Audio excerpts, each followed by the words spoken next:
नमस्कार, मैं हूं राम किंकर सिंह। दिल्ली तक के खास पेशकश में आपका स्वागत है। हर कोई जानना चाहता है कि मेयर, उपमहापौर और स्टैंडिंग कमेटी के 6 सदस्यों का चुनाव कब होगा।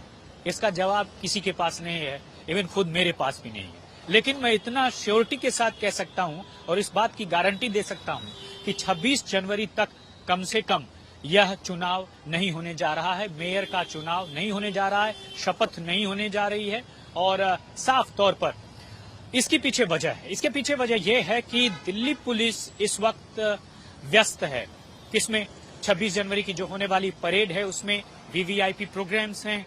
यही वजह है कि अगर निगम में शपथ का या हाउस की दोबारा से बैठक होती है तब जाकर के जिस तरह से अभी सदन में स्थिति 6 जनवरी को देखने को मिली वह अब दोबारा से रिपीट ना हो, इसके लिए पुलिस की सुरक्षा व्यवस्था में ही, चाक चौबंद सुरक्षा व्यवस्था में ही सदन की अगली बैठक होगी। कब होगी, इसके लिए जो तारीख एमसीडी ने रखी है वो रखी है 30 जनवरी। अब 27 क्यों नहीं, 28, 29 क्यों नहीं? तो 26 और 27 जनवरी को गणतंत्र दिवस परेड की वजह से नहीं हो सकता है बैठक। 2 दिन बाकी छुट्टी है, ऐसे में बची तारीख 30। तो जल्दी से जल्दी भी अगर किया जाएगा तो 30 जनवरी ही वो तारीख फिट बैठती है। यही वजह है कि एमसीडी ने डेट रखी है। हालांकि ये डेट कब फाइनल होगी, क्या एलजी के जरिए होगी, क्या एलजी इसको एक्सेप्ट करेंगे, और साथ ही साथ आने वाले दिनों में जब अगली बैठक होगी तो क्या इंतजाम होगा, क्या सुरक्षा व्यवस्था होगी।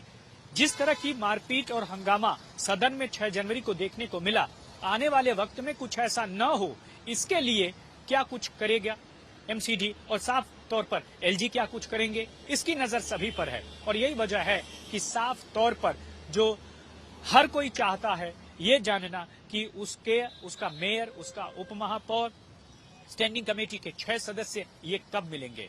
यानी ऐसे में बहुत देर होगी। अगर देखना यह है कि अगर 30 के बाद नहीं हुआ तो आखिर कब होगा। सवाल यही है कि इससे दिल्ली के लोगों का बहुत ज्यादा नुकसान होगा। मैंने एक वीडियो में आपको बताया था कि कैसे 15 जनवरी तक सार्वजनिक टैक्स की प्रणाली या सार्वजनिक टैक्स एमसीडी के जरिए बताया जाता है। यानी जब आप प्रॉपर्टी टैक्स दे रहे होंगे तब कितना आप देंगे, किस इलाके में क्या दर होगी, ये सब कुछ एमसीडी आपको बताएगी। क्योंकि जो फाइनेंशियल ईयर है वो शुरू होने जा रहा है और 1 अप्रैल से लेकर के अगले साल 30 मार्च तक एमसीडी का फाइनेंशियल ईयर होता है। और ऐसे में बिना दरों के कैसे बात आगे बढ़ेगी।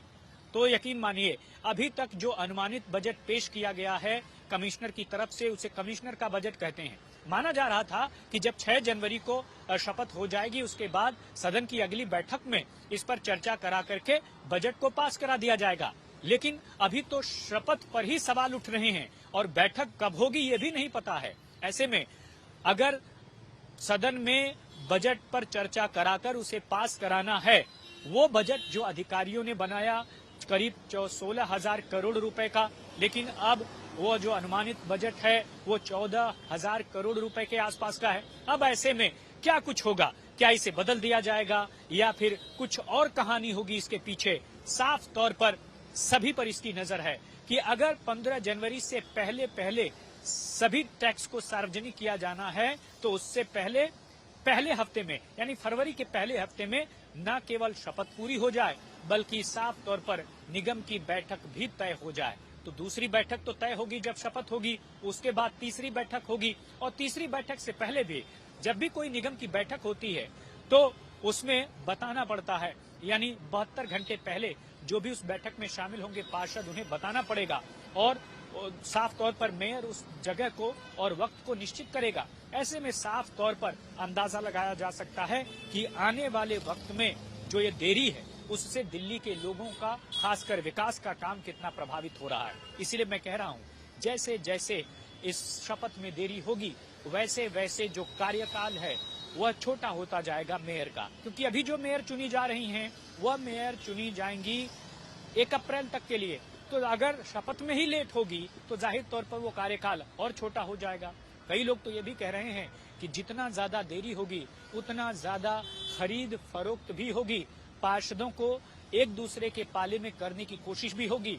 वह बीजेपी भी कर सकती है जो कि 104 के आंकड़े पर है। 134 पार्षदों वाली आम आदमी पार्टी भी कर सकती है।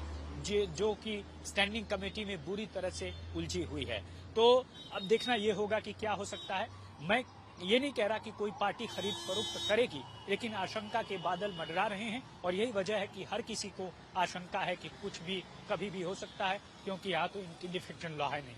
अभिषेक के साथ राम किंकर सिंह, दिल्ली तक के लिए।